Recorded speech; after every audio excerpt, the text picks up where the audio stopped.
दोस्तों, गाजा में दिन ब दिन इजराइल द्वारा बढ़ती बमबारी को देखकर जगह जगह से अलग अलग देशों से युद्ध विराम की मांगे आ रही हैं और मांगे बढ़ती जा रही हैं।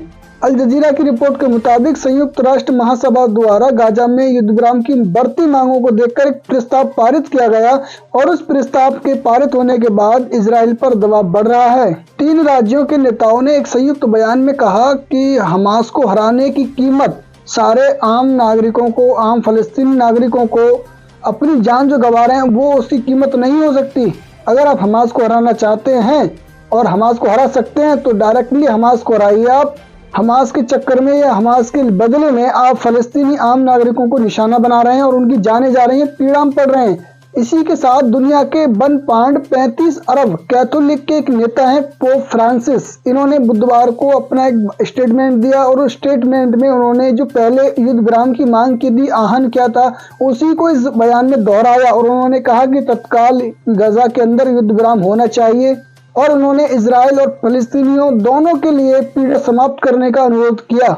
और उन्होंने इस बात को बयान करते हुए दुख जताया कि अब तक गाजा के अंदर 18,000 लोग मारे गए हैं और उस 50,000 से ज्यादा लोग घायल हुए हैं। लेकिन इस जंग में अमेरिका कितना बड़ा मास्टरमाइंड बना हुआ है और अमेरिका किस तरीके से लीड कर रहा है इजराइल को, और अमेरिका क्या चाहता है और दुनिया को क्या दिखा रहा है, उसके दिल में क्या है और सामने क्या रख रहा है, ये आप इस चीज का अंदाजा आप इस बयान से लगा सकते हैं जो मैं आगे आपको बताने वाला हूँ। यूएन संयुक्त राष्ट्र है जो उसने एक प्रस्ताव रखा था मंगलवार को, उसमें 193 देशों की वोटिंग हुई और 193 देशों की वोटिंग के बाद 153 देशों के समर्थन से ये प्रस्ताव पारित किया गया। लेकिन अमेरिका, इजराइल और 8 ऐसे राज्य और हैं जिन्होंने इस प्रस्ताव के खिलाफ वोट डाला। इनका ये कहना है कि ये चाहते हैं कि युद्ध विराम अभी नहीं हो, अभी जंग हो और भी लोगों की जाने जाएं।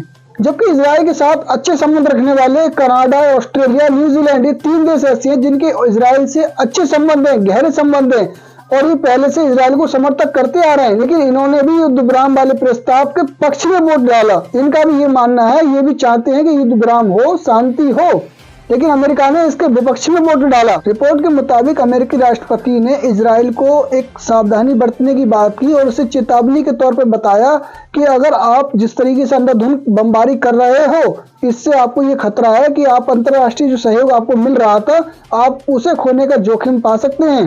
क्योंकि बुधवार को इजराइल के कई ऐसे सहयोगी हैं जो पहले से सहयोग कर रहे थे, लेकिन उन्होंने भी युद्ध विराम के प्रस्ताव में उसके पक्ष में वोट डाला है। इसलिए अमेरिका के राष्ट्रपति इजराइल को समझा रहे हैं कि अगर तुम बमबारी करते रहोगे तो आप ये चीज खास समझ लो कि जो इंटरनेशनल जो और आपके सहयोगी हैं वो धीरे धीरे आपसे हट रहे हैं और आप जोखिम उठा सकते हो इस बात का। बाइडेन ने कहा कि वाशिंगटन कई हफ्तों से इजराइल को सावधानी बरतने की बात करता है, इसलिए कि फलस्तीन के अंदर बहुत सारे लोग मारे गए हैं, इसलिए वो गाजा में सावधानी बरते और सावधानी बरतने का आह्वान किया। तो अब आप समझ चुके होंगे कि अमेरिका के राष्ट्रपति बाइडेन कितनी बड़ी चाल चल रहे हैं, क्योंकि उन्होंने वोट जब डालने का नंबर आया तो इजराइल के पक्ष में डाला और वैसे वो दिखा रहे हैं दुनिया को बोलकर कि जो इजराइल गाजा के अंदर जुल्म कर रहा है, लोगों की जान ले रहा है, हम उसके विपक्ष में हैं, हम उससे निंदा करते हैं, ये दिखाना चाह रहा है लोगों को। लेकिन वोट जब डालने का नंबर आता है तो इजराइल के पक्ष में डालता है और इजराइल को बता रहा है, समझा रहा है कि भाई तो नुकसान है, आप अब रोकें, लीड कर रहा है उसको। और आपको बता दें कि इतनी बड़ी बड़ी ये मांगे जो आ रही हैं जगह जगह से, इतनी सहयोग बन रहे हैं, मांगे चल रही हैं, लेकिन इससे इजराइल जरा सा भी कमजोर नहीं पड़ा, बल्कि इजराइल ने अभी तक बमबारी जारी रखी है। इतने युद्ध विराम की मांगे आ रही हैं, उतना ही ज्यादा बमबारी इजराइल गाजा में कर रहा है। बात करें इजराइल की तो इजराइल की सरकार ने गाजा में युद्ध विराम करने से साफ मना कर दिया है। उसका ये कहना है कि जब तक हम युद्ध विराम नहीं करेंगे, जब तक कि हमास के द्वारा जो 7 अक्टूबर में हमला किया गया था और उसमें 240 लोगों को बंधक बनाकर हमास अपने साथ लेकर गाजा आ गया था, जब तक हमास उन 240 को सबको नहीं छोड़ देता, सारे लोग हमारे छूट जाएंगे, तभी ये संभव है, पॉसिबल है। तो अब आपको ये लगता होगा कि यार वाकई अमेरिका की बात भी इजराइल नहीं मान रहा और इजराइल अपने दम पर लड़ रहा है और अपनी बातें चला रहा है, लेकिन दोस्तों ऐसा नहीं है। मैं आपको बता दूं, अगर अमेरिका चाहे तो आज युद्ध विराम हो सकता है।